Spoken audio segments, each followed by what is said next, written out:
With the final edition of our 23rd year of service to the worldwide amateur radio community, we are This Week in Amateur Radio, your all-amateur radio and technology news magazine and bulletin service of the air. This is edition number 1247, with a release and air date of Saturday, January 21st, 2023. Please take the program to your air following the cue tone.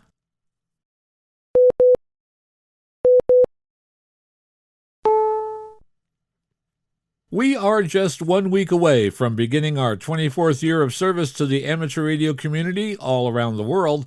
We are This Week in Amateur Radio, North America's premier amateur radio and technology news magazine and bulletin service of the air.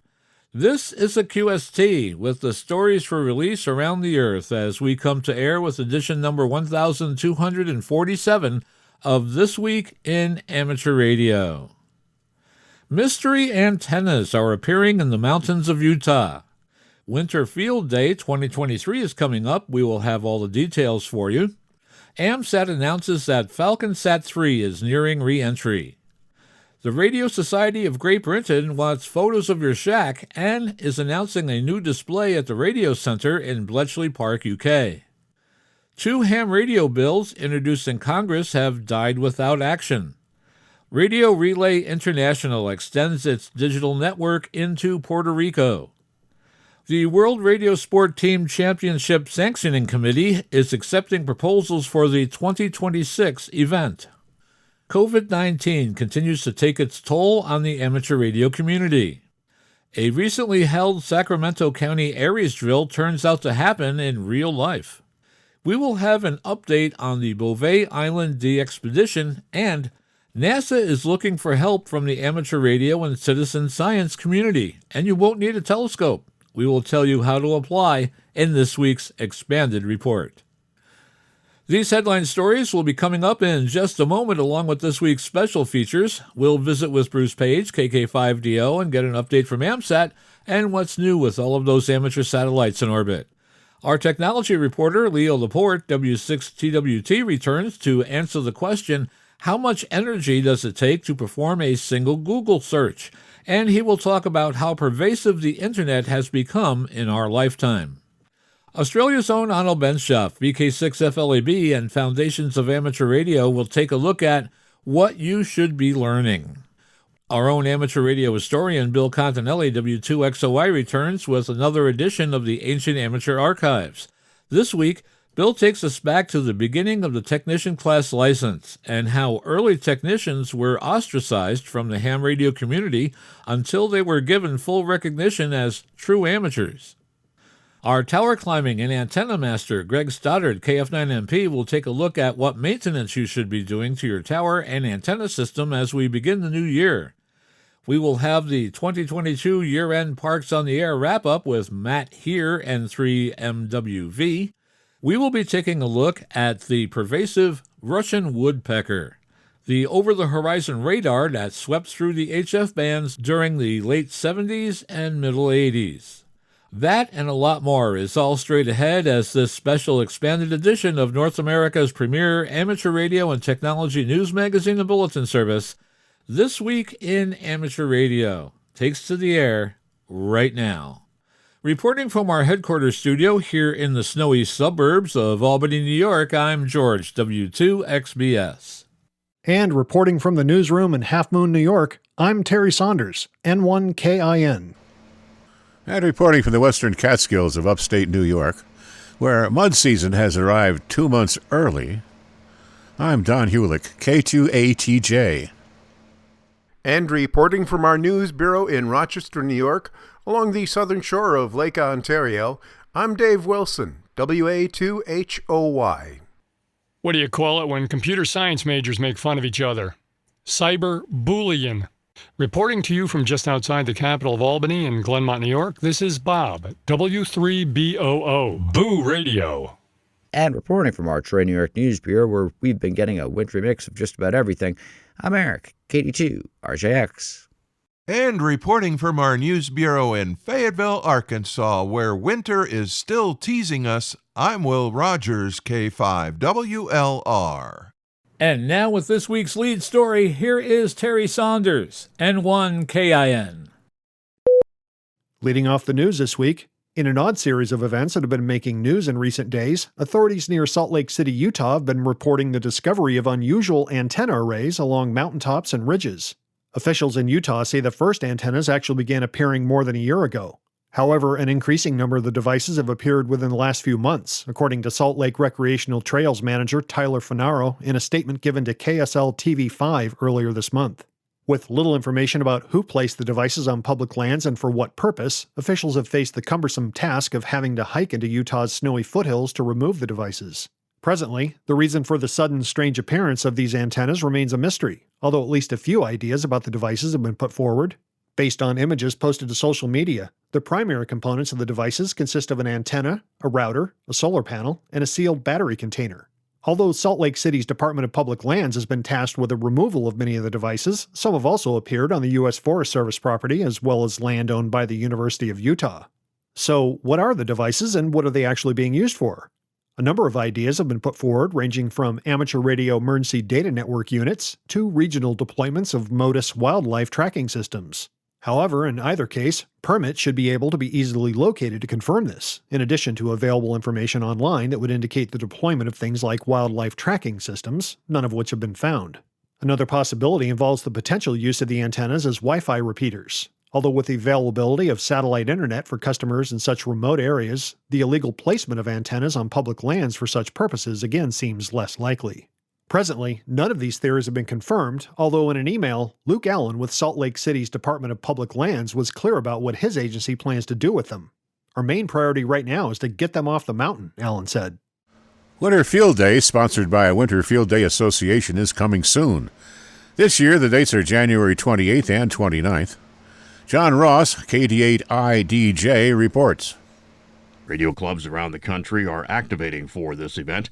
Winter Field Day is a communications exercise and is held annually on the last full weekend in January. It can be worked from the comfort of your home or in a remote location. You can participate by yourself or get your friends, family, or the whole club involved. WFD is open to participants worldwide. Amateur radio operators may use frequencies on the HF, VHF, or UHF bands and are free to use any mode that can faithfully transmit the required exchange intact. Like the ARRL Field Day, bonus points are earned in several ways, including using non-commercial power sources, operating from remote locations, making satellite contacts, and more. Complete rules can be found on the WFD website at home-Winter Field Day.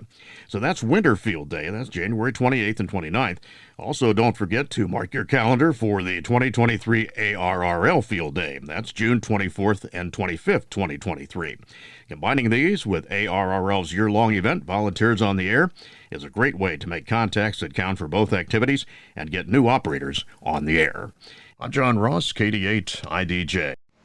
You may be surprised to know it's an activity that dates back to 2007. That year, a group of Texas hams came up with a plan to stir up some activity on the band during the winter while challenging operators to set up stations similar to those activated for ARRL's Field Day in June. A loosely knit group calling itself the Society for the Preservation of Amateur Radio was behind the first few Winter Field Day events. But a small group of members quickly realized they needed some help and handed over the activity on 2015 to the newly formed Winter Field Day Association. That group set up some basic rules and categories that have led to a blizzard of competition that has spread across the U.S. The Winter Field Day Association's mission is simple. It believes hams should practice portable emergency communications in winter environments because of the special challenges presented by freezing temperatures, snow, ice, and other hazards. Last year, more than 2,500 logs were submitted. This year, the 16th year for the event, the organizers are hoping for at least that and more. The Winter Field Day Association passionately believes that ham radio operators should practice portable emergency communication in winter environments, as the potential for freezing temperatures, snow and ice, and other hazards presents unique operational concern. Winter Field Day is formatted to help increase your level of preparedness for disasters and improve your operational skills with subpar conditions. You can find more details on the internet at winterfieldday.com. You are listening to This Week in Amateur Radio, available to download as a podcast from anywhere on the web podcasts are available.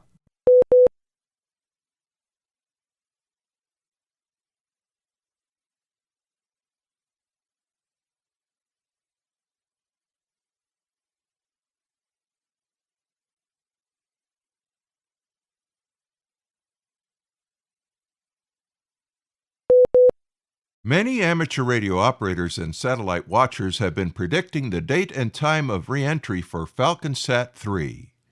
While all re-entry predictions are something of a guessing game due to the large number of variables affecting the upper atmosphere, it is certain that the end for FS3 will be coming very soon.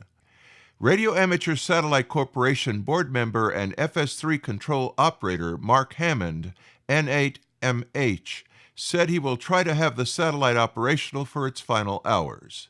The satellite has only been available for approximately 24 hours each weekend due to weak batteries.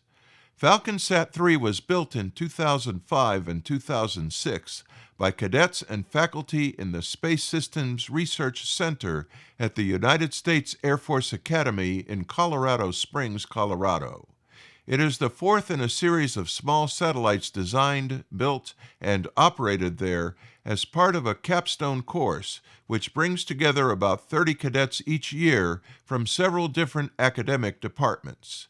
Nearly 700 cadets at the U.S. Air Force Academy obtained their amateur radio licenses as part of training to operate FalconSat 3 and other satellites. They have taken that knowledge, understanding, and value of amateur radio into their Air Force service and industry. Since FalconSat 3, the U.S. Air Force Academy Astronautics Department has built and operated one additional satellite and has 2 more queued for launch. The space operations curriculum and the ground station are being rebuilt and configured for these new space assets. Since its launch on an Atlas V rocket from Cape Canaveral in March 2007, the satellite has been through 3 mission phases. The first phase was operation of the science payloads. The second phase was used as a tool for training cadets in the Space Operations Squadron, students in undergraduate space training in California, and graduate students at the Air Force Institute of Technology. The satellite's third phase was an on-orbit resource for amateur radio and amateur satellite services operation managed by AMSAT.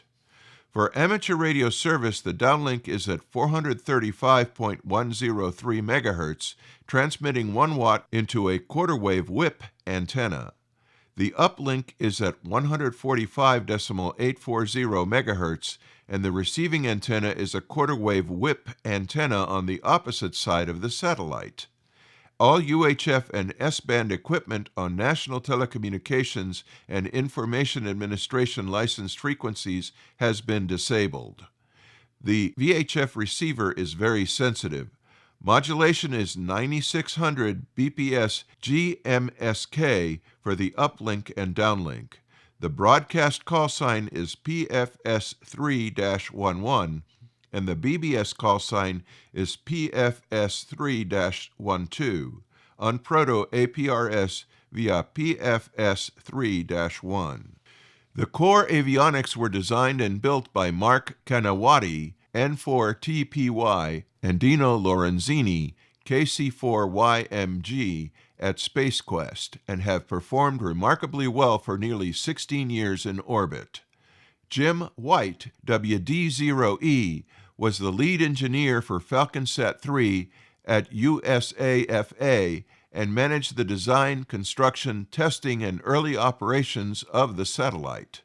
The success of FalconSat 3 is an excellent example of how amateur radio can be integrated into the curriculum of an education institution for the benefit of the students and the amateur radio service.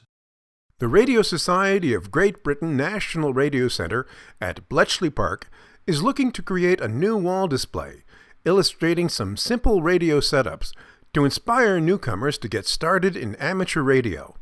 If you would like to have a photo of your Radio Shack on display, please send in a good quality image showing you operating your radio or of your radio bench. The Radio Shack could be located anywhere from your loft to your back bedroom, garden shed, in your car, or on a mountaintop. Remember, the point of this project is to inspire people to get started in the hobby, so the photos need to show a diverse mix of operators, and the radio setup shouldn't be overly complex. The most suitable photos will be selected and a montage display created, with the title, "Take a Look at My Radio Station." If you would like to enter, send your photos to nrc.support@rsgb.org.uk.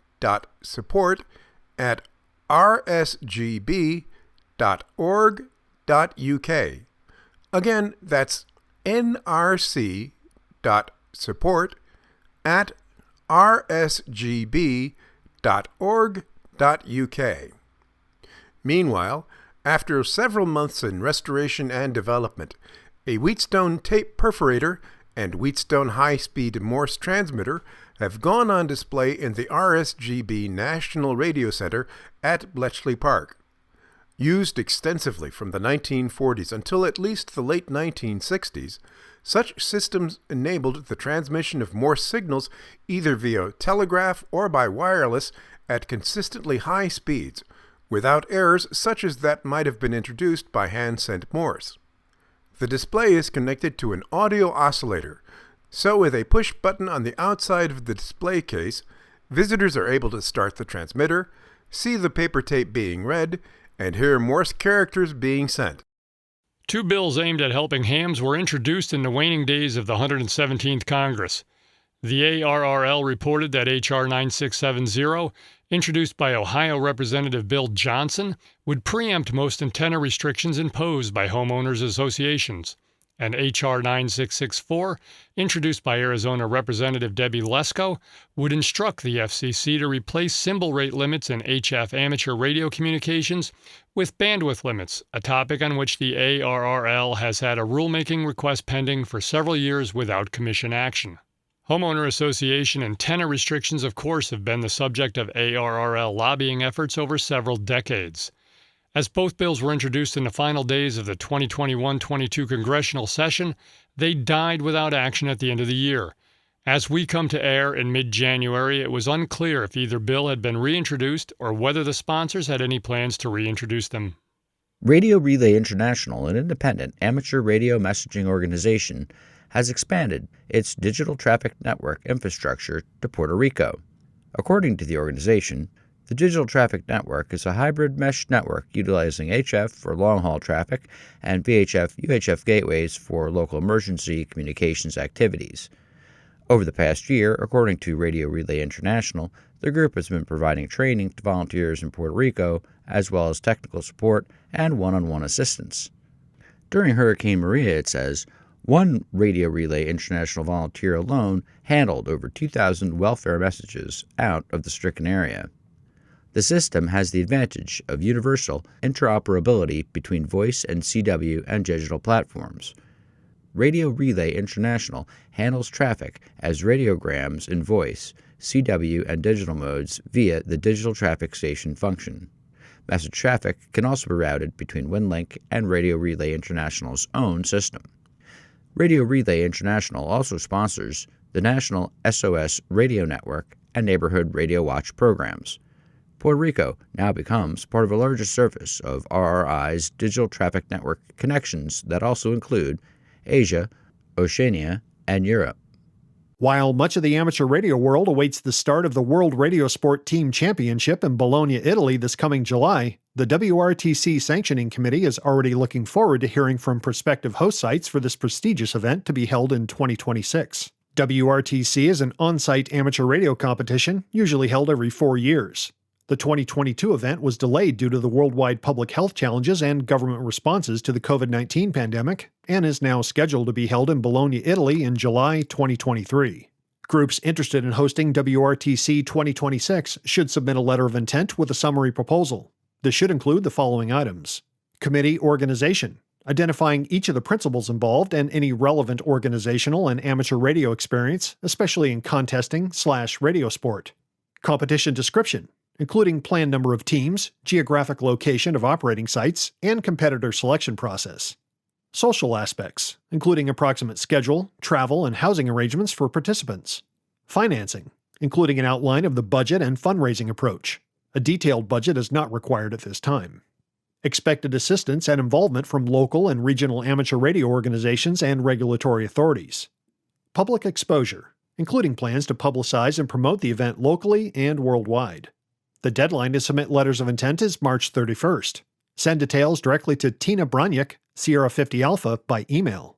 The address is tina.broniak@gmail.com. That's TINE.BRAJNIK@gmail.com. That address again, TINE.BRAJNIK@gmail.com. The WRTC Sanctioning Committee will review all proposals received and respond by April 30th, 2023. The committee hopes to announce the venue for the 2026 event at the conclusion of the competition in Bologna. You are listening to This Week in Amateur Radio, available as an on-demand stream from Spotify, Deezer, and wherever podcasts are available.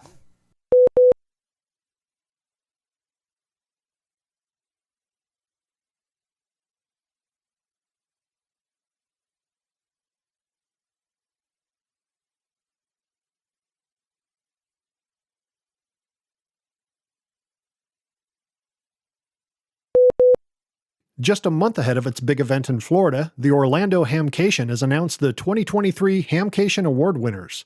Ken Lyons, KN4MDJ, and Jim Storms, AB8YK, are the 2023 recipients of the Carol Perry Educator of the Year Award. The award is given to individuals who have made outstanding contributions to educating and advancing youth in amateur radio. It was first awarded at Hamcation 2019 to its namesake, Carol Perry, WB2MGP, in honor of her work as an educator teaching students about ham radio. Lyons is an ARRL Southeastern Division Assistant Director for Radio Scouting, and is the trustee of WB4SA, the Central Florida Council's radio scouting program, for activities and opportunities in both the Boy Scout and Girl Scout programs covered by Division II. The program includes 30,000 scouts in 9 counties. Lyons has been licensed since 2018 and now holds an amateur extra class license. On receiving his award, Lyons said, "I was not expecting the award, but I'm honored to receive it." Storms is a co-founder and a current team leader for the Dave Coulter Memorial Youth DX Adventure.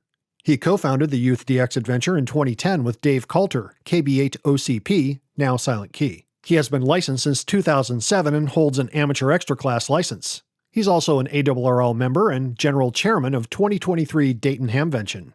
John Bigley, N7UR, is the 2023 Hamcation recipient of the Gordon West Ambassador of the Year Award. This is the first time the award's been presented. The award honors its namesake, Gordon West, WB6NOA, in honor of his contributions and inspirations to the amateur radio community. Bigley is the ARRL Nevada Section Manager and was chosen as the 2014 ARRL Pacific Division Ham of the Year. He has been licensed since 2003 and holds an amateur extra class license. Bigley's reaction to receiving the award was surprised? Absolutely. Orlando Hamcation has been sponsored by the Orlando Amateur Radio Club since 1946 and is held annually on the second weekend in February. Hamcation has grown to become the second largest hamfest in the world. 2023 Hamcation is February 10th through the 12th and will host the ARRL Southeastern Division Convention at the Central Florida Fairgrounds and Expo Park in Orlando. Visit hamcation.com for more information. That's hamcation.com. The North Coast Contesters will hold their 29th annual Dayton Contest Dinner.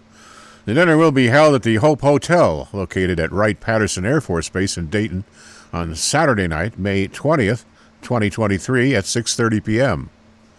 Social hour opens at 5:30 p.m. and dinner begins at 6:30. Master of Ceremonies will be John Dorr, K1AR, and the 2023 keynote speaker is Bryant Raskell, KG5HVO. Raskell of Montgomery, Alabama, was the 2018 recipient of the Bill Pasternak Memorial Amateur Radio Young Ham of the Year Award. He's also known as a competitive contester who's able to send CW over 60 words per minute. The 2023 CQ Contest Hall of Fame inductees will also be announced during the 2023 Dayton Contest Dinner. Tickets are now on sale. When Sacramento County Aries was invited to participate in an in-person training exercise last summer, they had no idea that a few months later the drill would play out as a real-life event. Most in-person emergency training had come to a halt nationwide over the past few years due to the pandemic, but Sacramento County emergency managers wanted to return from tabletop scenarios to in-person training with deployed incident command posts. This in-person drill focused on the levee system of the Delta for the Sacramento and San Joaquin rivers. At one point, there was a simulated communications blackout, and Aries was called in to establish contact between the Emergency Operations Center, command posts, and people in the field using FM and WinLink. Now, fast forward to early January. This time, what was happening was not a training exercise. A winter storm caused by atmospheric rivers with pounding rain was wreaking havoc throughout the coastal counties of central and southern California. Sacramento County activated and included Aries to assist in reporting flooding of the rivers, particularly in the Delta region.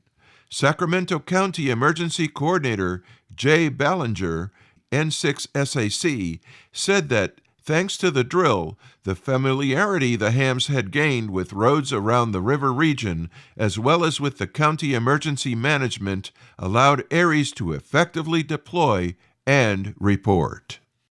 The BBC has run programming before that examined Morse code as a form of communication, but this month the broadcast revisited the subject with one ham from the United States who is a leading CW educator. On the afternoon current affairs program called PM on BBC Radio 4, Howard Bernstein, WB2UZE, co-founder of the Long Island CW Club, spoke with presenter Evan Davis about the mode's growing popularity in the United States and people's efforts to learn it. The Long Island CW Club has membership around the world availing themselves of the club's free instruction. Meanwhile, the voice of CW enthusiast Mervyn Foster, G4KLE, can be heard on BBC Three Counties Radio. Mervyn, a volunteer at the National Radio Center, appeared on the breakfast program of Andy Collins on the 13th of January. A lifelong fan of CW, Mervyn told Andy about its resurgence in the UK and its usefulness even outside of amateur radio. A stretch of days with great conditions on 10 meters has provided a bonus for a number of events in the band lately. In Germany, the Dutcher Amateur Radio Club held its 10-meter contest on January 8th, with hams getting on the air using CW and SSB. The Nordic Radio Amateur Union's 10-meter activity contest will be held on February 2nd, with CW operations on the air from 1800 to 1900 UTC, SSB users on the air from 1900 to 2000 UTC, and FM users competing between 2000 and 2100 UTC. Digital competitors getting on the action from 2100 to 2200 UTC. Just 2 days later, entrants in this year's 1010 International Winter QSO Party will hope to make good use of favorable band conditions for operators using SSB on February 4th and 5th. The nonprofit organization, the 1010 International Net, was created in 1962 to encourage activity on the 10-meter band and promote good operating practices. Here's an update on the upcoming de-expedition to Bouvet Island. The latest report from the Bouvet Island de-expedition, 3Y0J, is that radio operations could start sometime between the 27th of January and the 4th of February. The team intends to stay on the remote island for 3 weeks. According to a post on dxworld.net, Kenneth Opsker, LA7GIA, has reported that the sail from Port Stanley began on the 17th of January, just 1 day behind schedule. The operator said they are not planning any activity on the way. However, you can track them using the Garmin link, share.garmin.com/3Y0J. COVID-19 continues to exact a toll, including the recent passing of two hams who may be familiar to you. Both succumbed to complications of the COVID virus. Longtime CQ magazine technical illustrator Hal Keith passed away in late December at age 88. You probably never saw his face in the magazine, but his work graced their pages for nearly 50 years. CQ Contest Hall of Famer and longtime member of the CQ Worldwide Contest Committee, Alfred Fred Lund III, K3ZO, became a silent key in early January at age 85. He was also a director of the Yasmy Foundation. Fred served for many years in the U.S. Foreign Service at posts around the world, at one time being kidnapped and shot by rebels in Argentina while serving as director of the U.S. Agency for International Development program there. China's new CAS-5A satellite, launched in December and recently designated by AMSAT as Fengtai Oscar 118, or FO-118, includes an FM repeater and 2 linear transponders.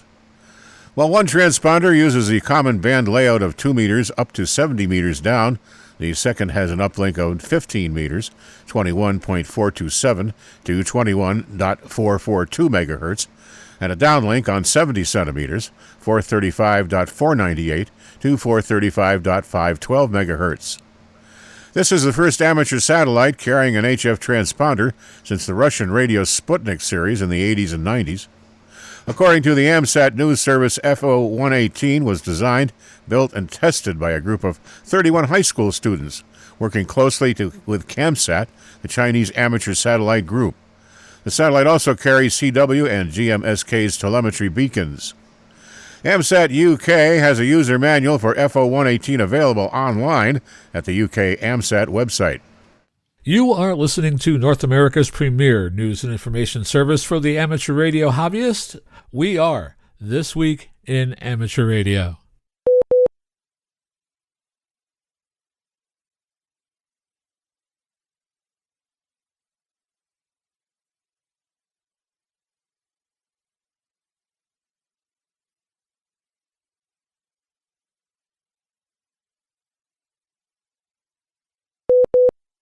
I'm Will Rogers, K5WLR. Whether you live in the city or out in the country, you probably have found woodpeckers nesting in some of the strangest places, but none so strange as HF receivers. There you'll find woodpeckers that don't sound like any others. Over-the-horizon woodpeckers were a real pest in the 80s. Bob Horovitz made a study of these high-tech woodpeckers during the 80s. At the time, Bob was executive secretary for ANARC, the Association of North American Radio Clubs. RAIN's founder, Hap Holly, KC9RP, caught up with Bob at the 1988 Dayton Hemvention. Well, the Woodpecker Project was founded in 1984 to band use information about the woodpecker to present at the World Administrative Radio Conference for High-Frequency Broadcasting. The second session was held in March of '87.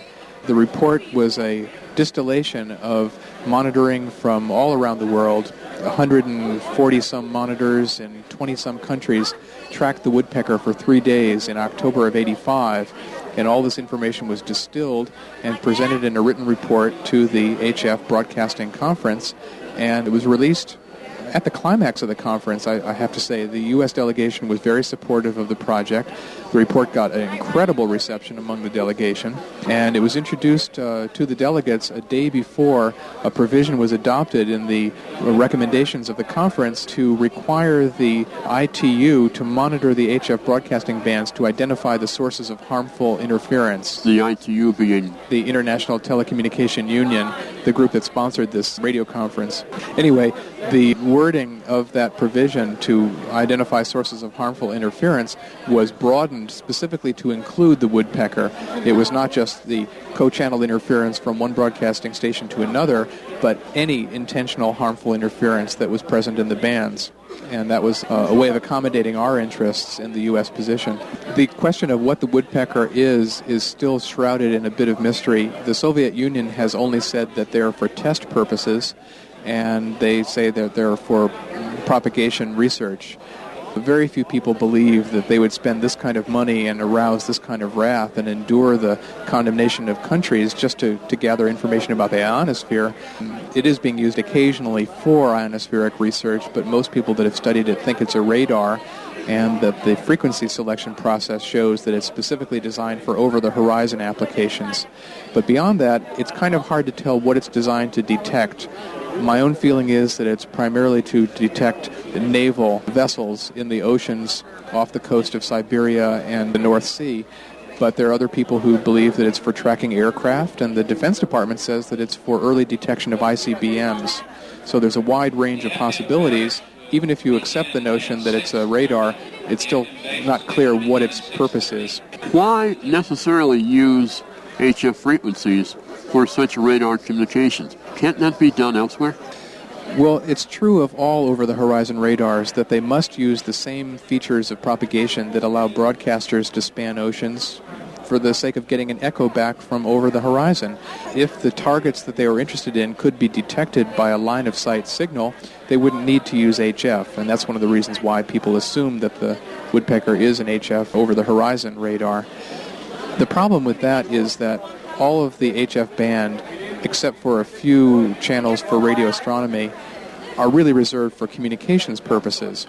Radar operates in other parts of the spectrum in exclusive allocations. They don't have to coexist with communications. But that unique property of ionospheric propagation that allows the reach of the signal to go over the horizon the broadcasters use is only found in the bands that are allocated for communications, and radars that want that same capability have to use those same channels that are already allocated for communications, and it's going to be a growing problem as more nations develop similar systems and more applications of the technology are developed.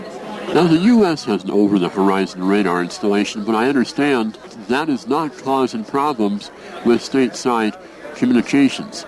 Is it causing problems, do you think, over the pole, the way the woodpecker causes problems over the pole on this side? Well, I haven't heard the U.S. system from outside the U.S. I have heard it inside the U.S. It's quite loud, but I must say the Air Force has done an outstanding job of selecting channels that are unoccupied, or at least they sound unoccupied here. And right now, the one sector which is on the air is still testing, and it's not on an operational basis full time. Where are we talking about frequency-wise? Well, all over. I've heard them primarily in 5 megahertz and 13 megahertz bands. Does it sound just like the woodpecker? No, it doesn't sound at all like the woodpecker. They can change the waveform, and it's hard to characterize the sound. When the bandwidth is wide and the sweep rate is low, it sounds like a chirp. But when they speed it up and narrow the bandwidth, it sounds like a buzz. It's easily detectable if you have your receiver in single sideband mode. The signal itself is an FM modulation, and if you're listening in AM, it's very hard to hear, actually. It's quite a soft sound, and it's very spectrally pure, so that even when it is co-channel with the station, you can generally hear through it much more easily than the woodpecker. The woodpecker is not just loud, but it's orally opaque. Is that because of newer technologies? Yes, they've designed the waveform to minimize interference. The woodpecker was really designed for whatever mission it had without regard to the interference problem. And like I said, the Air Force has been very good at selecting frequencies that are unoccupied and at choosing a waveform which is spectrally pure and confined to a fairly small bandwidth. Let's talk about the woodpecker. How is it generated, and how does it look when you try to study it in a spectrum analyzer or on a scope of some sort? I wish I knew more about how it was generated. I must say I'm not familiar with radar technology. When you look at it on a spectrum analyzer or even an oscilloscope, you can see that there's quite a very complicated structure inside that little pulse. It seems to be carrying a phase modulation that produces sharp down spikes, and the purpose of that, people that have more knowledge about this than I do, say that it's to identify which source is being heard in the echo. In other words, the woodpecker is more than one transmitter and more than one antenna, and they get echoes back from different signals that are on the air simultaneously. And in order to know which transmitter is being heard in the echo, each pulse carries a slightly different code on it by phase modulation. And this requires a kind of receiver that is very different from a shortwave communications receiver. You can't hear any difference from one woodpecker pulse to another, but when you see them on an oscilloscope or in a spectrum analyzer, you can actually identify which transmitter is being operated. There's a ham operator in England named Peter Martinez who studied the woodpecker signal in great detail, and he has actually identified the codes that are used for the individual transmitters. The woodpecker is obviously a big problem because you now see receivers and transceivers for the amateur as well as non-amateur market that have the so-called woodpecker noise blanker. It's true, and I don't know how effective they are. The woodpecker, as I observe it, often has a peculiar syncopation in its pulse. Its pulse is normally very regular at 10 per second, but every 6 seconds or so it loses or gains a fraction of a millisecond. And I've talked to a number of people about why that is, and the consensus seems to be that it's for calibration purposes. In order to know the exact time delay between the transmitter and the receiver, it's continually recalibrated.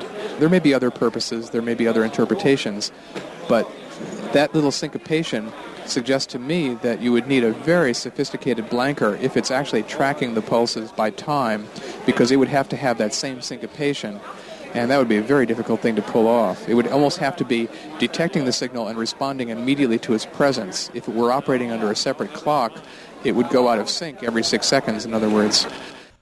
We pause for stations along the network to identify. We are This Week in Amateur Radio, available as a stream to your favorite digital device on Spotify, TuneIn.com, Overcast, iHeartMedia, and wherever you download your podcasts.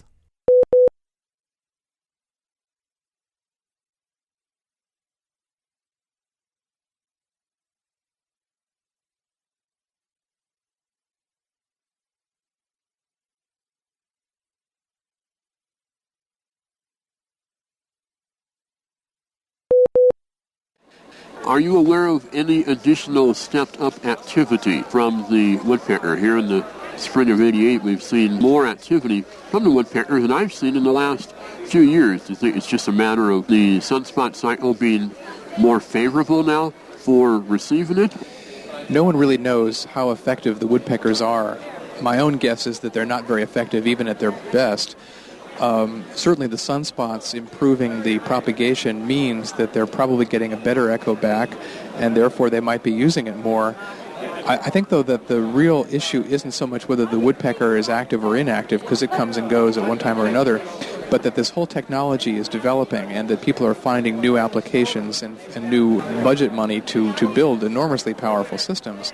The U.S. system is just getting underway. The Australian system is getting underway. There'll probably be additional systems in England, in Japan. The scientific radars are spreading. These are not for air defense, but for ionospheric propagation studies. There are at least a dozen scientific over-the-horizon radars that I know of, and there'll probably be 10 or 20 more in the next decade. What are these going to do to both the shortwave and amateur band? That is the issue, isn't it? It is. The issue is that there's a finite amount of spectrum, and the radars are generally operating in channels that are allocated to communication services.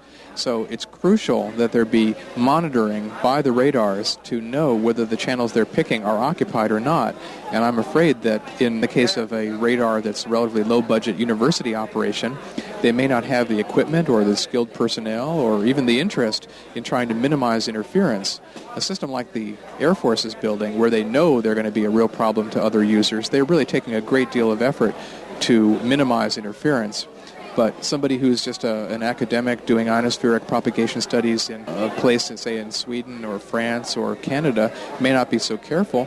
And because they can control their waveform and change it at will, it might be hard for people to identify who is actually causing the interference so that they would know they could get away with it even if they did cause interference. What's the ITU doing about all this? When I was at the Administrative Radio Conference in March of '87, I got a chance to speak with Mr. Bellchambers, who's the head of the International Frequency Registration Board. They're very aware of the problem. In general, frequency hopping systems were never contemplated when the ITU set up their band plan, and it is still very difficult for them to get a handle on systems that do not operate within single channels.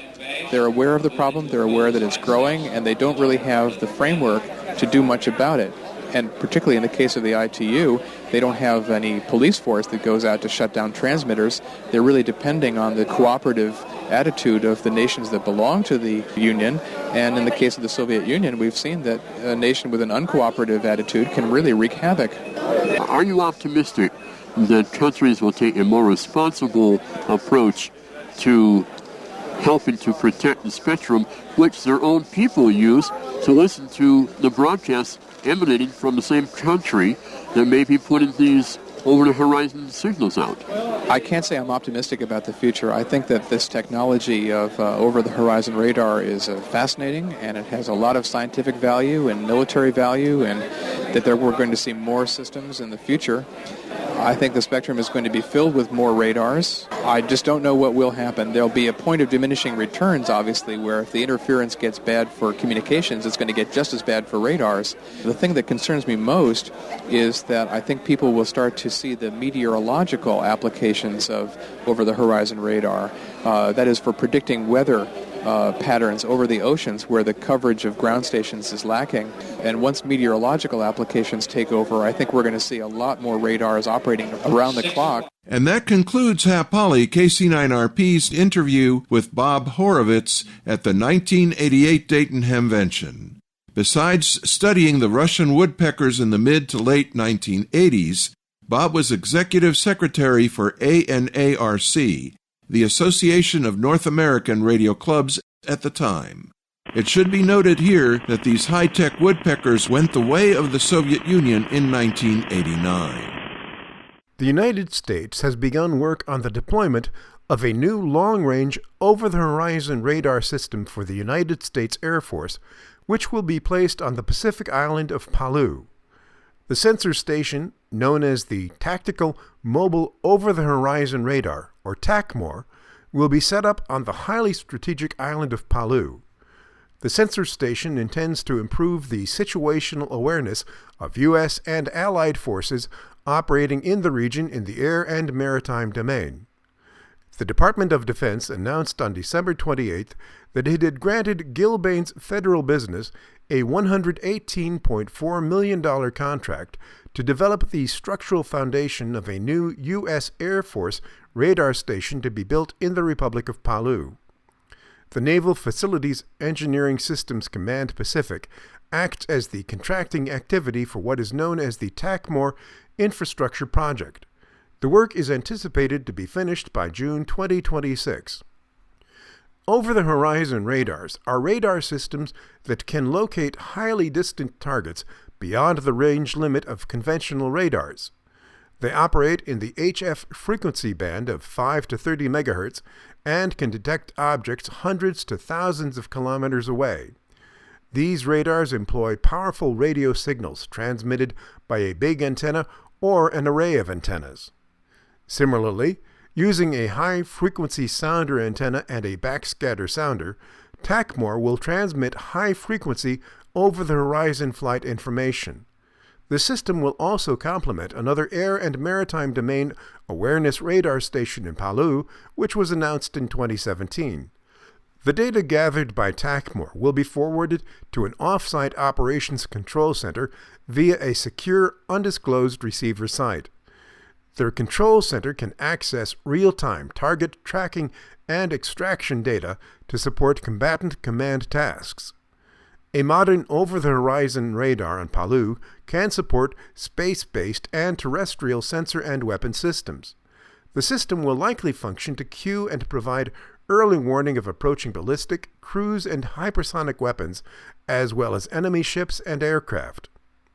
In particular, over-the-horizon radar makes it possible to continuously monitor certain areas without deploying numerous types of radar systems over an extensive area at any given time on the ground, in the air, or at sea. The system's development, testing, and acquisition, together with the addition of related components, will give warfighters the capacity to fill in surveillance coverage gaps in crucial Pacific regions of significance to the United States and our allies, the document reads. The long-range radar is another signal of increasing U.S. alertness in the Pacific. All in all, the system could be crucial for monitoring Chinese and North Korea's activities. Earlier this week, the Federal Communications Commission released an order adopting Chairwoman Jessica Rosenworcel's plan to modernize the FCC by establishing a Space Bureau and Office of International Affairs. The planned reorganization will better support the needs of the growing satellite industry, promote long-term technical capacity at the FCC, and help the agency navigate 21st century global communication policy. As part of this plan, the agency will be eliminating the current International Bureau and incorporating the team into the new bureau and office. The satellite industry is growing at a record pace, but here on the ground, our regulatory frameworks for licensing have not kept up. We're working to change that. Today, we are moving forward with our plan to prepare for what comes next, said Chairwoman Rosenworcel. A new Space Bureau at the FCC will ensure that the agency's resources are appropriately aligned to fulfill its statutory obligations, improve its coordination across the federal government, and support the 21st century satellite industry. I also thank my fellow commissioners for their support. This week's action is the latest initiative in the FCC's Space Innovation Agenda. As part of this agenda, the FCC has taken action to speed up regulatory review processes, increase the size of the FCC's satellite division by 38%, create new opportunities for competition in the delivery of satellite broadband services, and modernize spectrum policy to better meet the needs of the next-generation space age. The Space Bureau will consist of 3 divisions: the Satellite Programs and Policy Division, the Satellite Licensing Division, and the Earth Station Licensing Division. These new divisions will have responsibilities and authorities for the analysis and functions currently housed within the Satellite Division of the International Bureau, including its branches, the Policy Branch, the Engineering Branch, and the Systems Analysis Branch. The Office of International Affairs will consist of the Global Strategy and Negotiation Division and the Telecommunications and Analysis Division. The Global Strategy and Negotiation Division will be moved to the Office of International Affairs from the International Bureau as currently organized, including each of its existing branches, and will maintain its current responsibilities and authorities. Similarly, the Telecommunications and Analysis Division will be moved to the Office of International Affairs from the International Bureau as currently organized and will maintain its current responsibilities and authorities. As the agency promotes space innovation, it also has taken actions to advance space safety and responsibility, including by adopting new rules for deorbiting satellites to address orbital debris risks. The FCC will next seek congressional and other approvals for the planned reorganization and make formal notice in the Federal Register. Looking for older editions of our news service? You can find them all as part of the digital library of amateur radio and communications through the facilities of the Internet Archive. You're listening to This Week in Amateur Radio.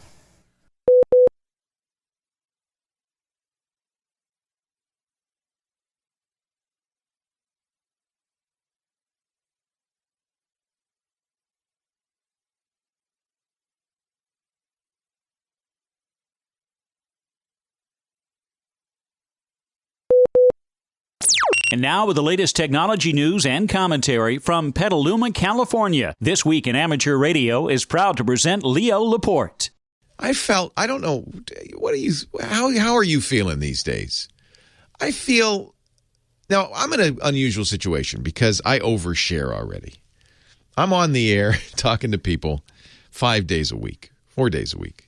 So by the time I get home, I feel like anything that anybody wants to know about me is already out there. So I don't use Twitter and Instagram and Facebook and social networks like that, probably in the way a normal person would, to let people know what I'm up to and to promote stuff. I don't feel the need. It's the same reason I got my ham license, my amateur radio license. I was very excited. I really enjoyed it. Took the test, got the general license, and got all the equipment and stuff. And then I never use it because I realized, wait a minute, I'm already talking to people for my work all day, every day. And the last thing I want to do, I know there are people. I know Art Bell. Art Bell, he used to do his radio show, get off the air, and then go on and talk to hams for 2 more hours. I just want to go home and watch TV. I just want to shut up. It's funny how the internet has it's woven into the fabric of our lives, isn't it? And its influence is completely pervasive. It's just in everything we do. And it's so funny how quickly humans are amazingly adaptable. We just take for granted the fact that we have information at our fingertips at all times. It used to be, it would drive me crazy. You'd have a fact just right on the tip of your tongue, and you just can't quite, like the name of the movie with Julia Roberts and Richard Gere, and it was a big hit. What was the name of that? And you can't, but all you have to do nowadays, you pull out your phone, you can ask who, and depending on whose phone you have, and who will say, oh, yeah, that was a pretty woman. And it'll tell you more if you want. This used to happen to me all the time. Or you'd say, yeah, I wonder what the production of steel in metric tons was in the year 1992. What was the U.S. production of steel in metric tons in 1992? And if you wanted to know that back in my day, not even that long ago, 20 years ago, you'd have to go to the library, and look it up. And it would probably not, it would take some actual skills to find it, wouldn't it? You might have to go to the reference librarian and ask for her help and say, how do you know? Nowadays, it doesn't matter. Whatever you want to know, it's there. And a lot of stuff you don't want to know, it's right there. What a change There's another change. There are other changes. Of course, there are a lot of changes that the internet hath wrought and computers in general hath wrought. Local newspapers kind of dying. Local radio stations kind of falling off the wayside. It's just, we get everything via the internet now. We're so dependent on it. So dependent on it. I read a really interesting piece in The Atlantic yesterday. Used to be a magazine. They would print these on dead trees and they'd mail them to you. The Atlantic is one of the few magazines that's really survived the digital era by getting very aggressive in the digital domain. I don't know if they make money. I hope The Atlantic's doing well. Article by a guy named Robinson Meyer that it kind of resonated with me. What the death of iTunes says about our digital habits. We are a nation of digital hoarders, and it really started with Gmail almost 20 years ago when Gmail first came out. The whole point of Gmail was you never delete your mail ever again. Just keep it all, and Google, the kings of search, will let you search for it. Boom, there it is. Everything you've ever talked about, written about, you forgot somebody's address, no problem, search their name, it's there. Years and years and years worth. And don't worry, they even said, don't worry. Unlimited storage, it wasn't, but, virtually unlimited storage. So there's no reason to throw anything out. That's what's changed. There's no reason to throw anything out. Hard drive space is cheap. Look at your phone. This is one of the things Robinson was talking about. Is look at your phone. In the old days, when the iPhone first came out, most iPhone users only maybe one or two home screens. Maybe even you put your apps in folders. But with the death of iTunes, you used to be able to drag the apps around. Remember that? But it was kind of a pain when you get a new phone. You have to drag it all around again. Nowadays, nobody does that. Well, you tell me. Most iPhone users, he says, could not tell you where the most used apps on their phone live because it doesn't matter anymore. Don't put your apps in folders. Don't organize them. Download them and search for them because that's the reality of the 2000s. You pull down the screen a little bit, you type the first few letters, there's your app. Who knows where it is? It's in there somewhere. Since 2010, the cost of a gigabyte of hard drive space has gone from 10 cents to 1 cent in 10 years. I just bought a 16 terabyte hard drive for under $400. 16 terabytes is an unimaginable. The entire Library of Congress fits in 8. 2 libraries of Congress could fit on that one hard drive. And it's $400 of storage. So we now live in this world where you just keep it all, right? Is that right? Remember, this seems so naive, so innocent. The days of the inbox zero. Did you ever hear that phrase, inbox zero? The idea, and I think there's still some people pursuing it, give it up. It's over. The idea was every day I shall go into my email inbox and I shall process everything is in there until there are 0 emails in my inbox. Do you do that? The only people still doing that are nuts. You want to know how many emails are in my inbox? Let's go check. I don't even look anymore. I think it's well over 25,000. Inbox zero? Are you kidding me? In fact, people even made up this idea of declaring email bankruptcy, where you would say to people, I give up. I have too many emails. I can't get to you all. I am now, at this point, as of today, January 19th, 2020, deleting all my email. If I haven't responded to you, send it again. I'm going to start over. I'm declaring email bankruptcy. Have you heard it? This was about the same time as Inbox Zero. No, nobody does that anymore. But there's a side effect, right? Because I'll be honest with you, I don't even look at my email anymore. I mean, once in a while. It's an adventure. I always feel, I felt so bad. Old friend, really good friend, long time ago, Paul, I'm so sorry, sent me an email in, I think it was May of last year, saying, hey, I need a little help. Could you just call me and give me a little help on the computer thing because I have a little question. And he probably thinks I don't like him because I never answered because I never saw it. And now what do you do? It's 8 months later.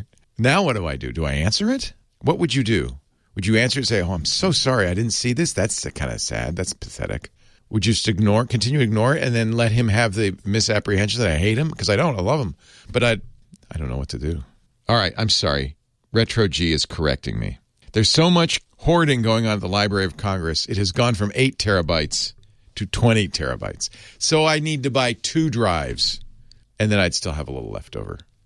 The Library of Congress contains every published work ever in the United States that's ever been published in the United States, and it's 20 terabytes. It's crazy. They're hoarding. They're like all of us. I'm just, I bring this up only to say it's okay. Don't feel guilty. You haven't answered that email since May. Your iPhone is completely disorganized. I bet you might even be the kind of person who has like 1,000 icons right there on the desktop of their computer. Just like, I see that and I go, what the? There's some of us that are a little OCD, like we're still organized. Give it up. Forget it. It can't happen. It's impossible. How many files are on your computer? I don't think Siri knows the answer to that one, but just look. How many files? There are, in all likelihood, many tens of thousands, perhaps hundreds of thousands of files on your computer right now, most of which you have no idea what they do. Just leave them. It's fine. We'll be back with more from our tech guy, Leo Laporte, right after we take this quick pause for stations along the network to identify. You are listening to North America's premier news and information service for the amateur radio hobbyist. We are This Week in Amateur Radio.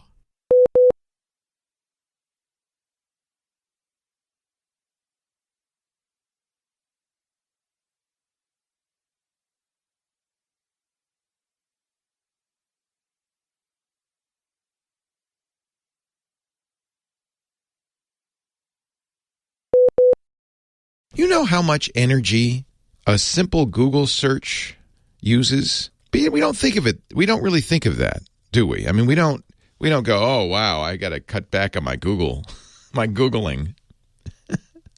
I gotta slow down on my Googling because it's using up a single, according to, the UK's independent fact-checking charity, fullfact.org, a Google search, and this is Google's own estimate, a Google search, each and every one, and how many trillions of searches a day, right? Each and every one could power a 10-watt light bulb for 108 seconds. Just 108 seconds. So if you see an overestimate somewhere, this is Google's own. That's a 60, equivalent of a 60-watt LED bulb. It's a 10-watt. So an LED bulb for 108 seconds. Okay, you might say, okay, that's pretty trivial. It's not, though. Add that up. How many searches a second go through Google? That's the issue. The only point I'm making here is that we don't think about the cloud using energy, but it does. It uses a ton of energy, and we're using it all the time. Every time you go on the net, every website you visit, every search you make. When you go, to Google and you type in a search term, it's as if these machines are going. Think about what it's got to go through. Billions and billions of bytes of data looking for that one little thing. Who won the Super Bowl in 2019? You go, and it spins up energy. And these companies, Google, Microsoft, Amazon, Apple, because of this, when they build their big network operation centers, which are just giant buildings, giant tilt-up buildings with thousands of computers inside. They're called rack mount because they don't stand on a desk. They sit in a rack and they're lined up. They're rack mount computers, thousands of them, row upon row of blinky lights, all connected by wires.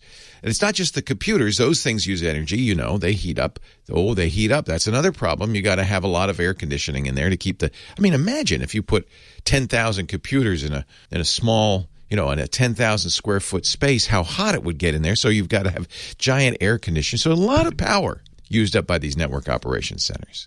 And then, and not to mention all the switches and all the networking stuff. And then, you got to pay for that power. So companies tend to build their network operations centers in places where power is cheap and cooling is available, which often means near hydroelectric facilities. Up in Oregon where it's cooler and they have cheap power. Northern Virginia, for some reason, that's a big, Nova is a big area where a lot of, North Carolina too. So they're actually out there trying to find places where we can run these network operation centers cheap. And if you think about it, when you do a Google search, it's not just one network operations center. They're all over the place. They're all over the world. In fact, some of these companies have so much computing power on the line that they'll just rent out the excess from time to time. That's actually how the first online services start. You may remember, if you're an old-timer, it's funny, I always know when somebody's been computing for a long time if they're an old-timer, if I say, what's your CompuServe ID? And they go, 75106,3135. That was mine. If you remember your CompuServe. Well, CompuServe came about because H&R Block, the big tax firm, had lots of computers to do taxes, but they noticed they weren't real busy. April 16th, it got a little quiet. And they said, we should do something. We've got all these computers. We can't really shut them down. They're churning along. We should do something. So they started an online service called CompuServe. General Electric did the same thing. They called it Genie. There's no excuse for America Online. That's just that just happened. So that's what Google, Amazon, Microsoft, Apple all do. They lease out computing power. Google has the Google Compute Engine and the Elastic Cloud. Or is that Amazon? I think Amazon's the Elastic Cloud.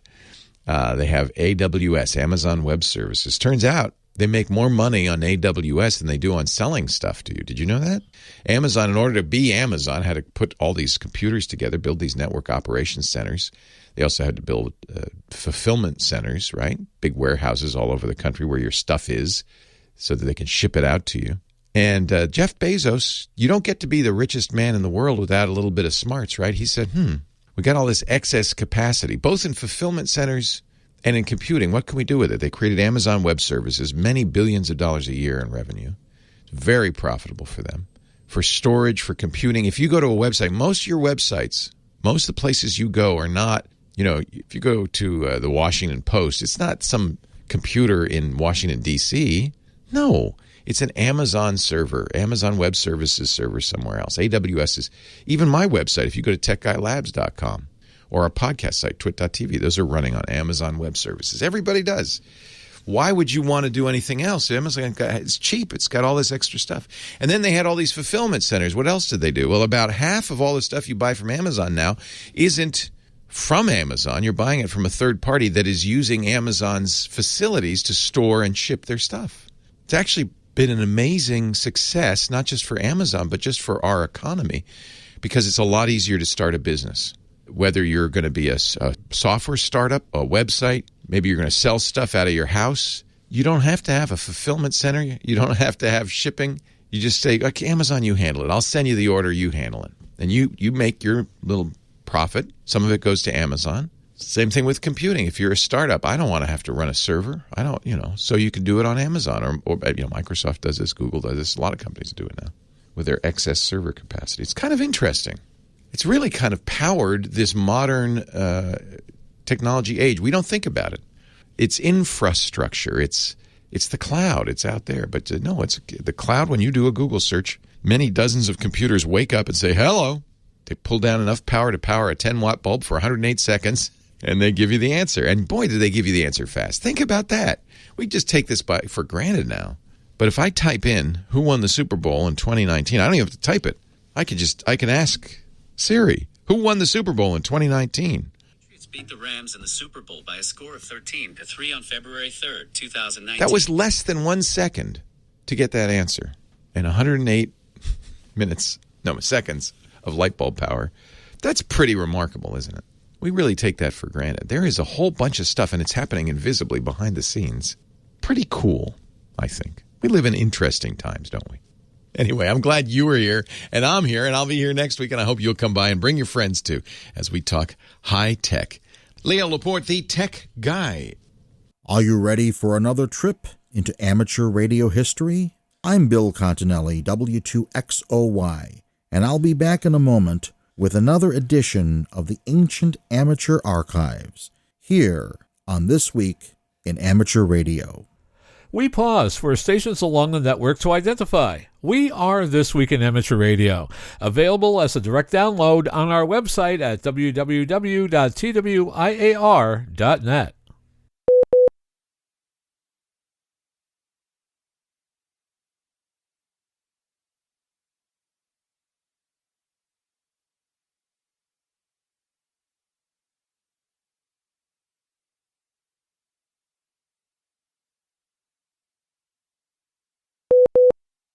In our last installment, we saw how, when the FCC created the technician class license back in 1951, their intention was to give it a separate and unique purpose, The Commission stated that the technician class license was established expressly for serious-minded experimenters who needed spectrum space in which to conduct their tests.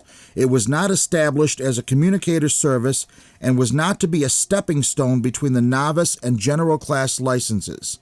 The original technician class operator only had privileges above 220 megacycles. In 1955, they were given 6 meters, and in 1959, the 145 through 147 megacycle segment of 2 meters.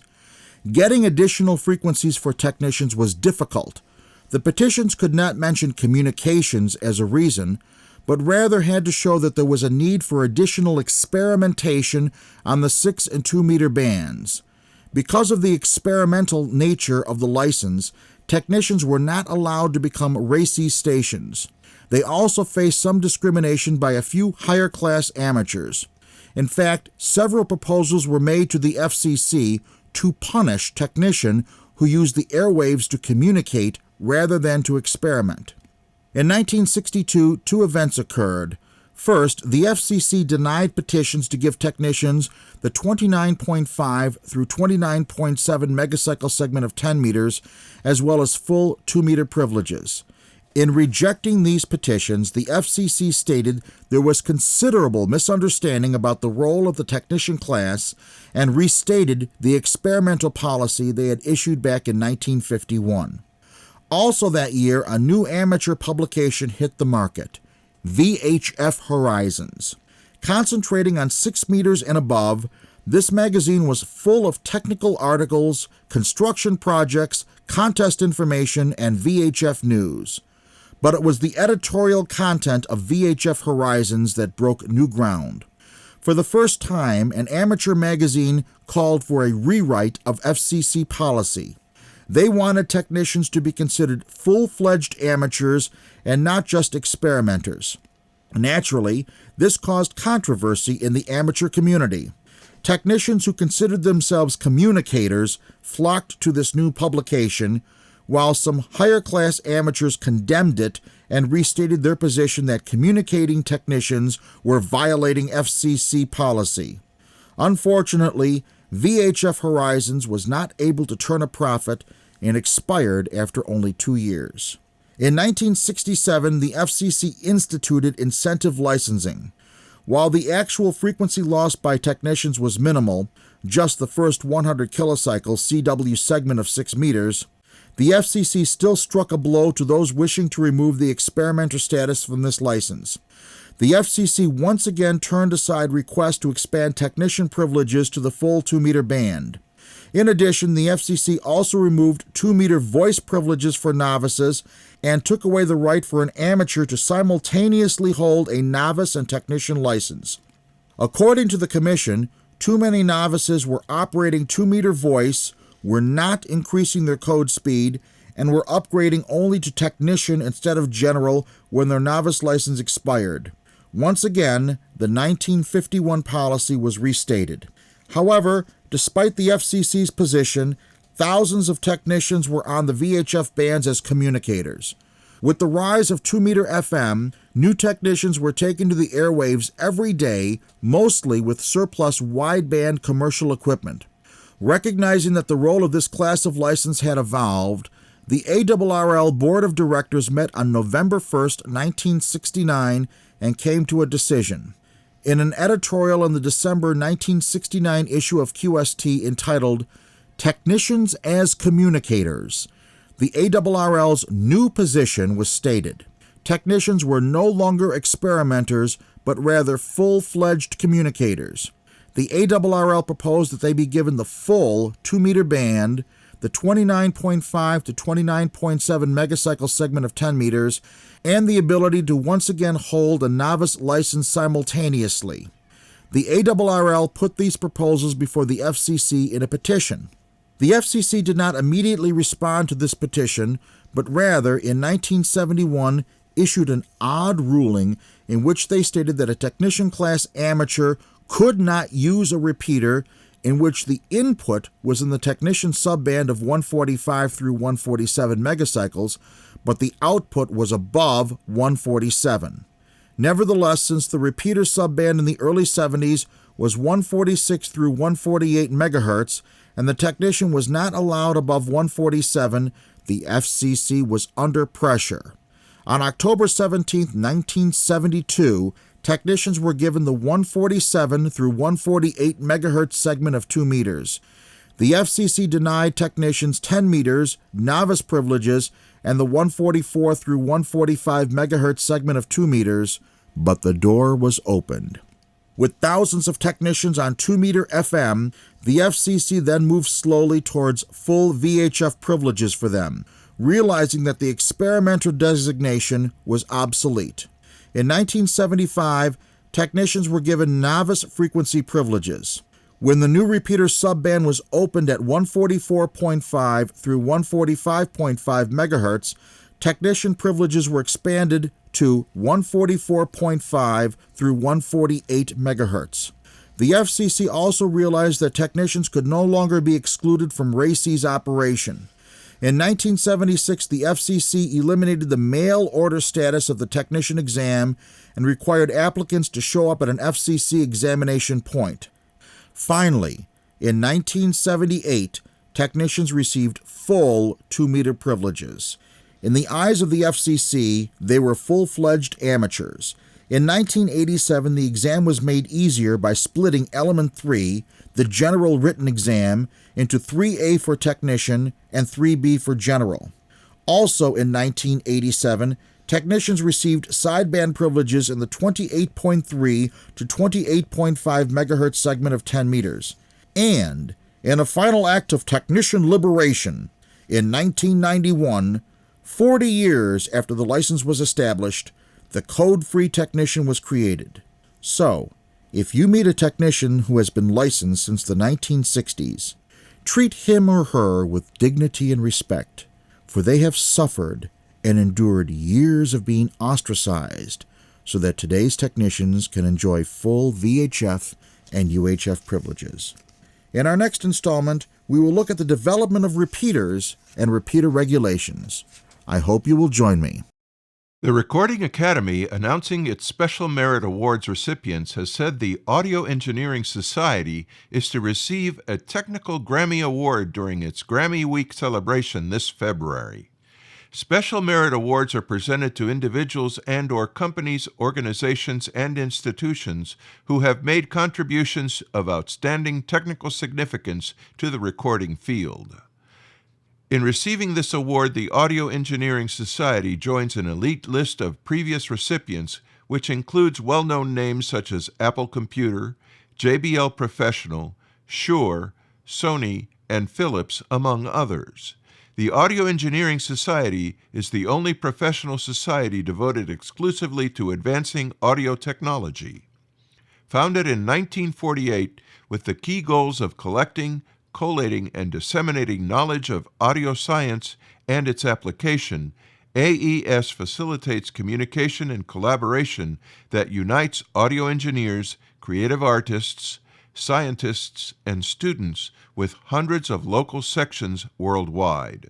75 years on, AES's members continue to set precedents and standards wherever sound and technology meet, from recording, radio broadcasting, and entertainment to scientific research in emerging fields such as spatial and game audio, networking and streaming, and audio for virtual and augmented reality.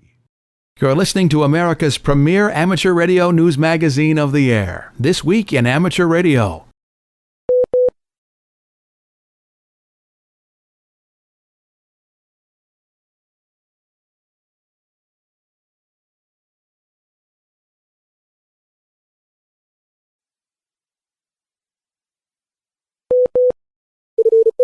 Foundations of Amateur Radio. It's an immersive effort to create an article every week, so much so that I've only just discovered that I passed the 600 article mark some time ago.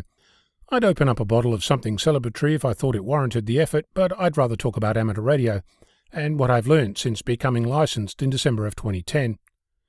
This hobby, this community, the activity of amateur radio keeps surprising me in unexpected and exciting ways. I know that there is part of the community that thinks of this as a dying hobby, but with every fibre in my being I know this to be wrong.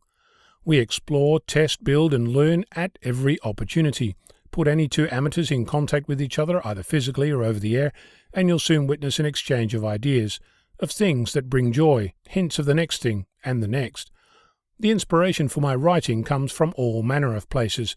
For example, here's an opinion recently shared by someone on social media. Basic antenna modelling using software should be included in ham radio licensing exam syllabus if it's not currently. As opinions go, it's one of the tamer ones I've come across, but it's not unique in any sense of the word.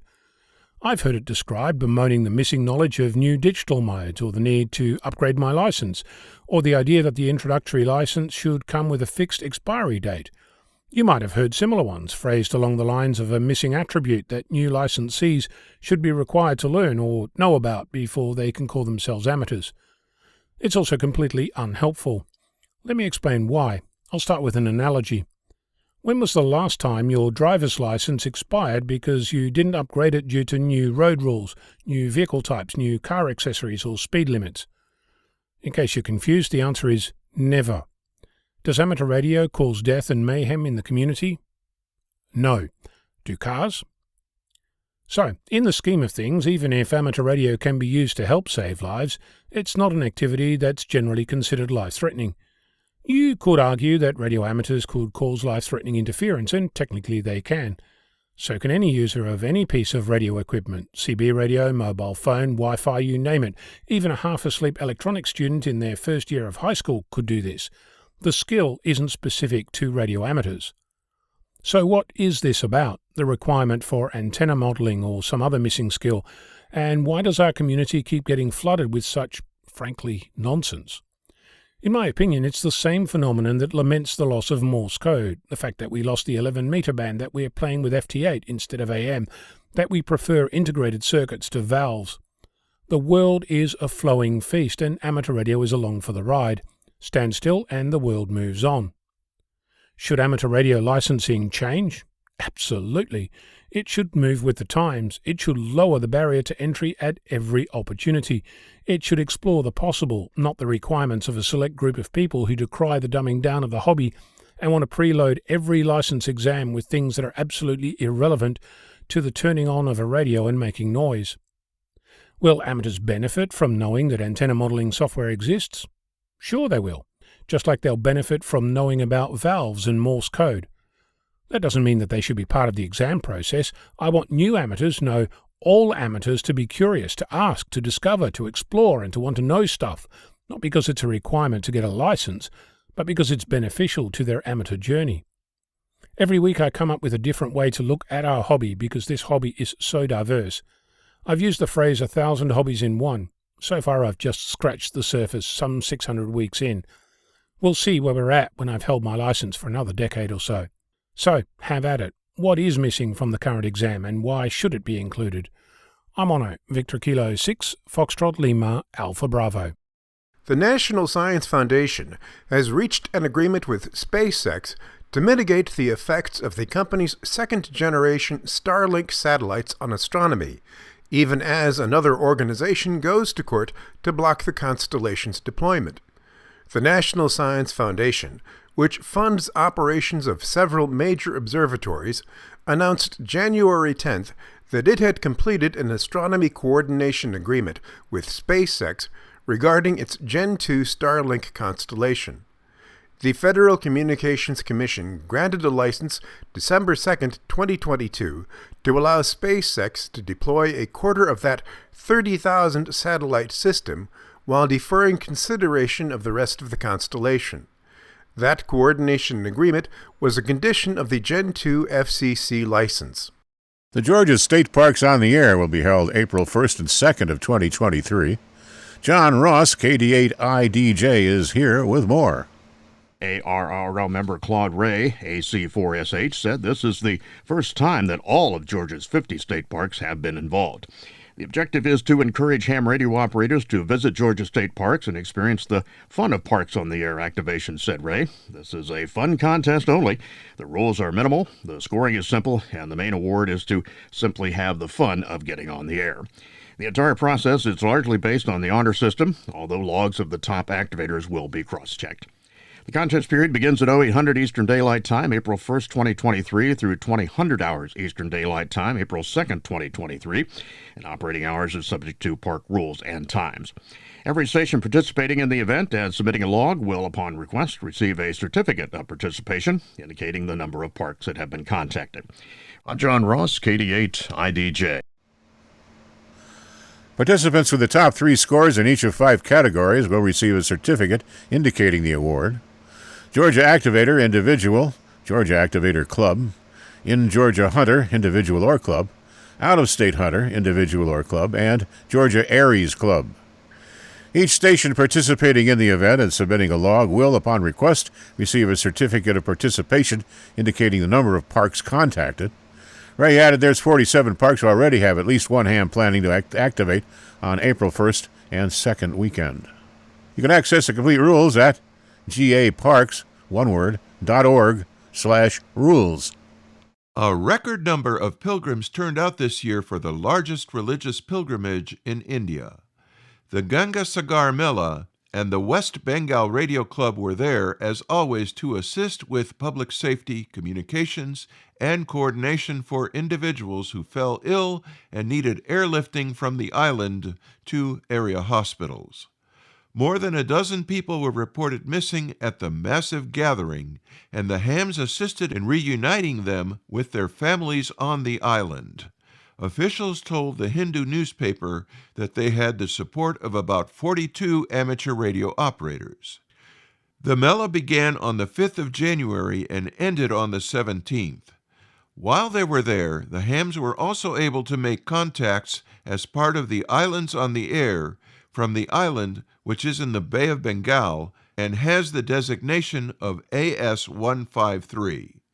They used the call sign AT2WBRC. The Dave Cattler Memorial Youth DX Adventure Group is returning to Curacao this year and is inviting young amateurs to be part of the operation. The application period is now open. The trip will take place between July 13th and July 18th, 2023, with the goal of forming a DX team of amateurs between the ages of 12 and 17. This year, the timing of the trip has an added bonus because this year's DX adventure overlaps somewhat with the Youth on the Air camp taking place in Canada in July. The young hams in Curacao can expect to have some scheduled contacts with the Youth on the Air campers as well. The PJ2T site in Curacao will once again be the location for the Caribbean activation. According to the Youth DX Adventure website, the team is applying to once again use the call sign PJ2Y. According to QRZ.com, 2 amateurs in the Indian radio community have become silent keys. S. Venkataraman, VU2SV, was described in many online tributes as a homebrew legend. People posting their condolences in a number of online forums expressed their gratitude for the assistance he gave them in many of their own projects and for serving as an inspiration. A ham since 1962, he passed on January 3rd at the age of 88. Amateurs in India and Sri Lanka were also grieving the loss of son Shanmugasundram, VU2FOT. A well-known amateur, he was part of the team that created a popular Sunday morning net in 1988. In the beginning, it was known as the shortwave listening DXNet, but on its 10th anniversary was renamed the BC DXNet, a name that continues to this day. Sun passed on January 12th at the age of 61. We pause for stations along the network to identify. We are This Week in Amateur Radio, available as a stream to your favorite digital device on Spotify, TuneIn.com, Overcast, iHeartMedia, and wherever you download your podcasts.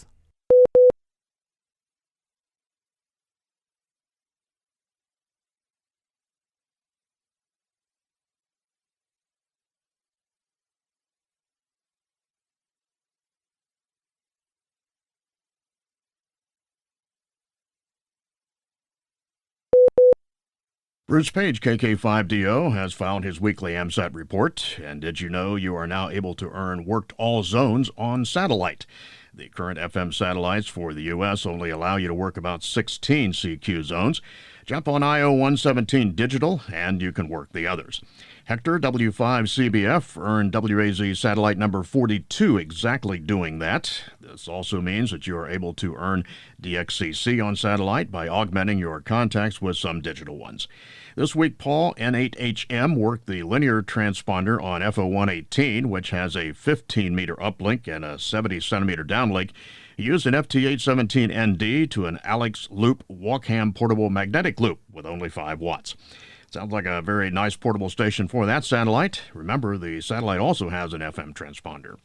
And January 24th is the second anniversary of the UVSQ sat. The FM transponder will be turned on with no PL tone, 145.905 megahertz for the uplink, and 437.020 megahertz for the downlink. It is time for the weekly propagation forecast report, brought to us each week by Tad Cook, K7RA, in Seattle, Washington, who reports that last week's bulletin opened with, wow. Tad says he doesn't know what to say about this week, except it's beyond wow. Average daily sunspot numbers rose from 135.9 to 173.4, while the average solar flux went from 221.8 to 181.2. SpaceWeather.com is saying that if sunspot production continues at this pace for the rest of January, the monthly sunspot number will reach a 20-year high. The average planetary A index increased from 6.7 to 13.9.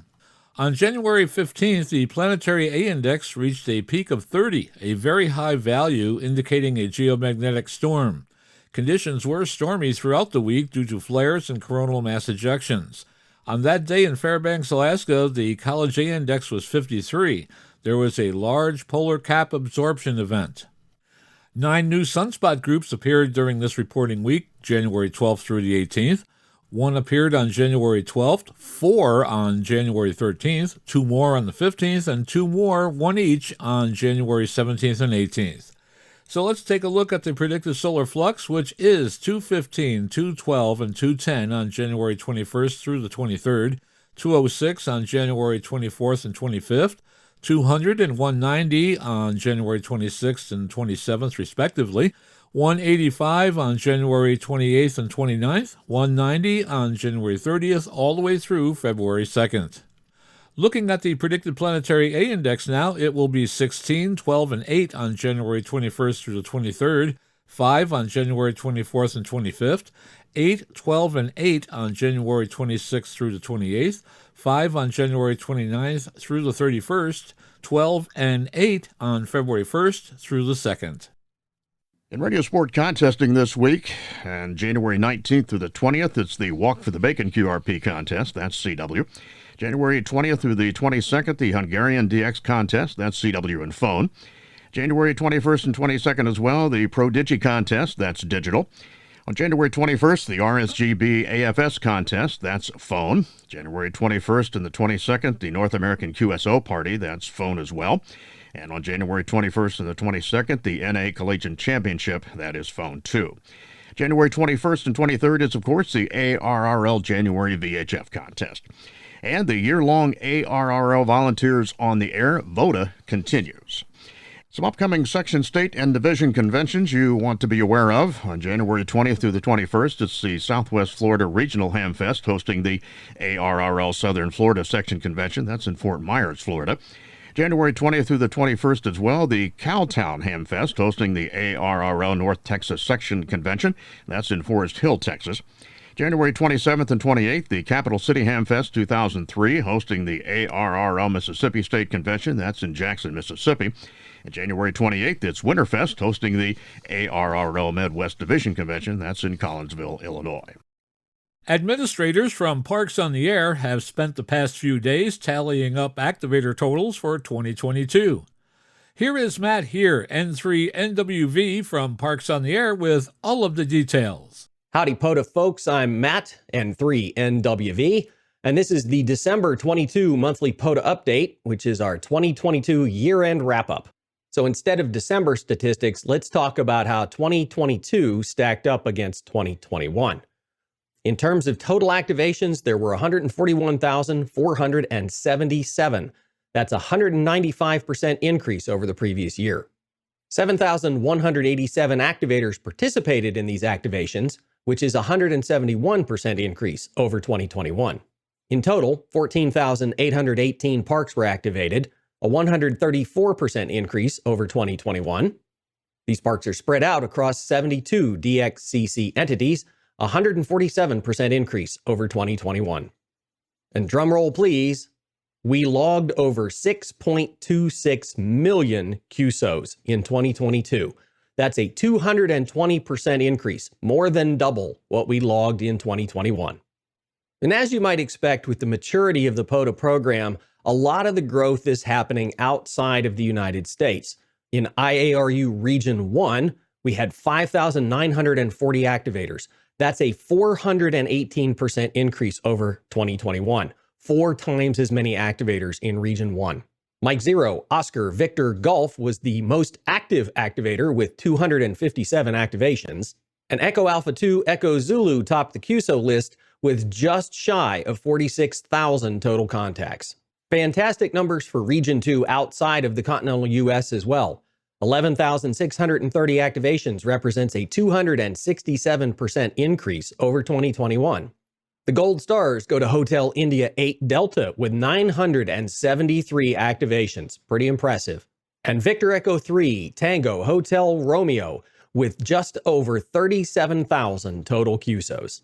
Last but by no means least, Region 3's 8,780 QSOs represents a 283% increase over 2021. Juliet Fox 7 Romeo Juliet Mike made a clean sweep of both activations and QSOs with 468 and 21,700 respectively. Now those are some fantastic numbers any way you slice it, but where does it leave POTA the program as a whole? Well, as of January 8th, 2023, when this is being recorded, the POTA program is just a couple shy of 32,000 registered users. There are slightly more than 37,000 total park entities defined in the database. There are 81 DXCC entities with parks defined, and all 81 of them have at least one activation logged. 17,600 parks have been activated at least once. There are 8,930 unique call signs in the list of activators. There are more than 343,000 unique call signs listed as hunters in the QSO table, and that QSO table lists 11.3 million total POTA contacts. There are obviously a whole lot of people who are active in POTA. We thank each and every one of you. You all are the key to making this work and making it enjoyable for everybody. There are, however, a select few whose dedication to POTA goes above and beyond what most of us are able to pull off. And those are the winners of our Bailey Sprott Park-A-Day Challenge. By the end of 2022, 24 were left standing in the hunter category for the Bailey Sprott Park-A-Day Challenge. Collectively, these 24 operators accumulated well over 100,000 QSOs, and each and every one of them worked over 1,000 parks. Very well done to all 24 who completed the challenge in the hunter category, and thanks for your dedication to sitting in front of that radio all 365 days.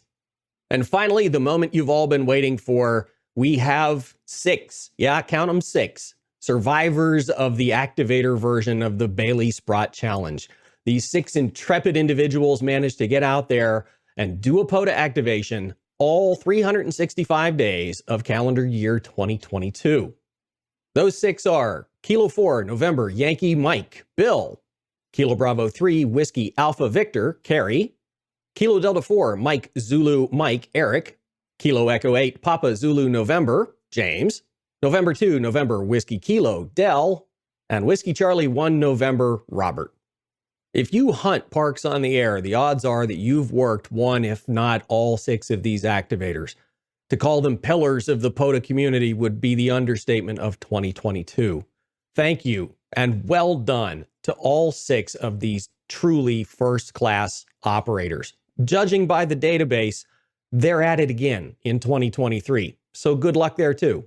So that'll put a wrap on our wrap-up of 2022. Thanks one and all for your participation and help with the POTA program. A happy new year and best of luck in 2023. You are listening to This Week in Amateur Radio, available as an on-demand stream from Spotify, Deezer, and wherever podcasts are available.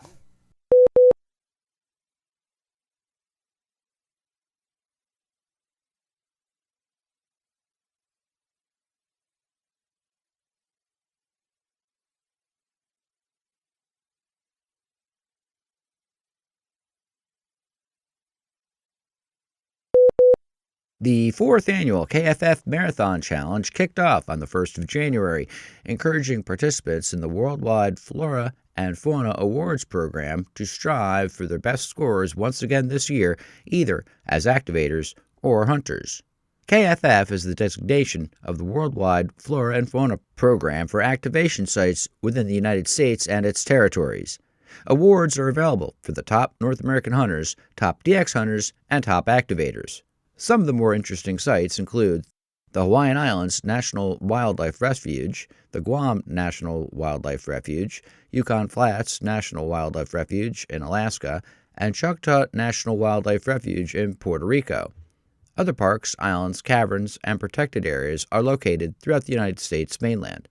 For details, visit the Worldwide Flora and Fauna KFF on the web.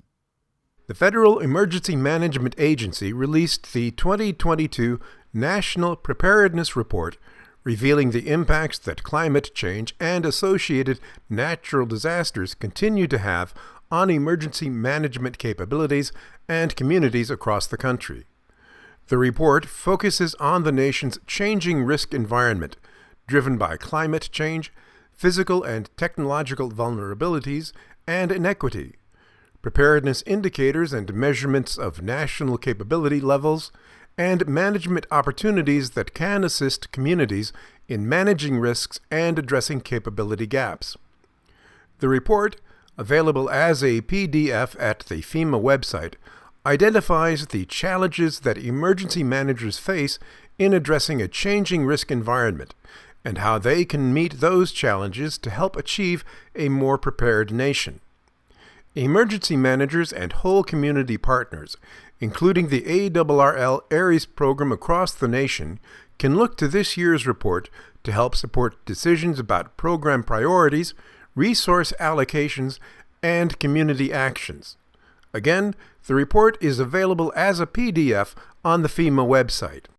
Did you know that one of the benefits of being an ARRL affiliated club is having access to the Club Commission program? Affiliated clubs can use this program to receive a commission for promoting membership in ARRL. When you sign a new member, the club gets $15, and when a member renews through the club, you get $5. Members can renew anytime without losing any of their membership time. Details and forms are available on the ARRL website at www.arrl.org/affiliated-club-benefits. FAQs are also available to help explain the program. It does take some effort and a bit of paperwork, but the club reaps the rewards in cash. If your affiliated club is not participating in the program, ask them to investigate it. And finally this week, to wrap up our 23rd year, if you've ever wanted to work for NASA, here's your chance. Well, don't expect a paycheck or any benefits, but the agency is looking for volunteers to help process the huge amount of exoplanet data with their Exoplanet Watch program. If you have a telescope, you can even contribute data to the project. But if your telescope's in the back closet, you can process data they've collected over the years. You might think the only way to contribute with a telescope is to have a mini observatory in your backyard, but that's not the case. According to NASA, even a 6-inch telescope can detect hundreds of exoplanet transits using their software. You might not get paid, but the program's policy requires that the first paper to use work done by program volunteers will receive co-author credit on the paper. Not too shabby. The observations involve measuring dips in star brightness caused by the transit of a known exoplanet. This allows the planet's orbit to be calculated more precisely, which helps other scientists who want to observe the planet later. This can save valuable time on large instruments by tasking the telescope for the exact time the exoplanet will transit. We find it ironic that it wasn't so long ago that science generally dismissed the possibility of detecting and observing extrasolar planets. Now there are more than 5,000 of them known to exist. That's 1,000 a year for Enterprise's 5-year mission. We love citizen science, especially when it's space-based.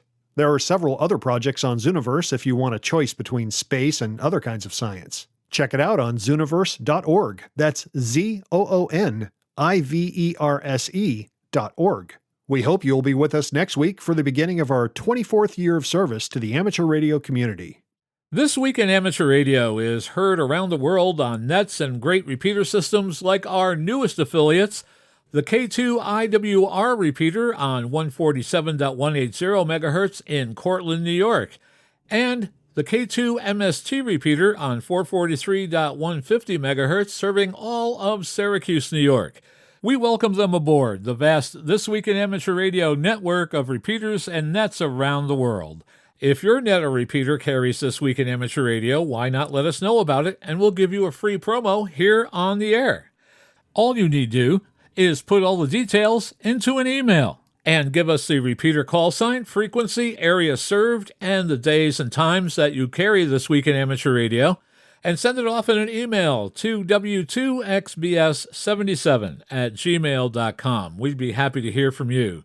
That address, once again, is w2xbs77@gmail.com. We hope to hear from you real soon.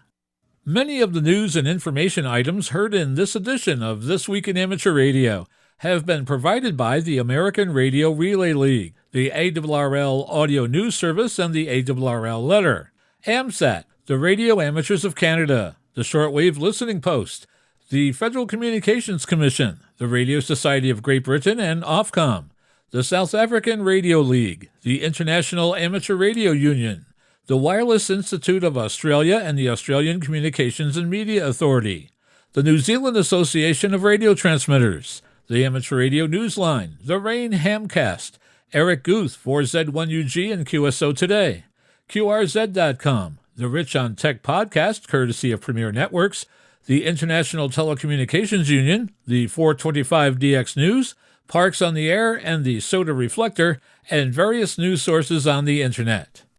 With special thanks to all our weekly news sources and to you, our listeners, that wraps up this edition of This Week in Amateur Radio. If you'd like to write to us, you can find everything you need, including archive editions of the news service, at our website at twiar.net. And now, for all of us at This Week in Amateur Radio headquarters and our news team around the world, this is Chris Perrine, KB2FAF, wishing you a 73.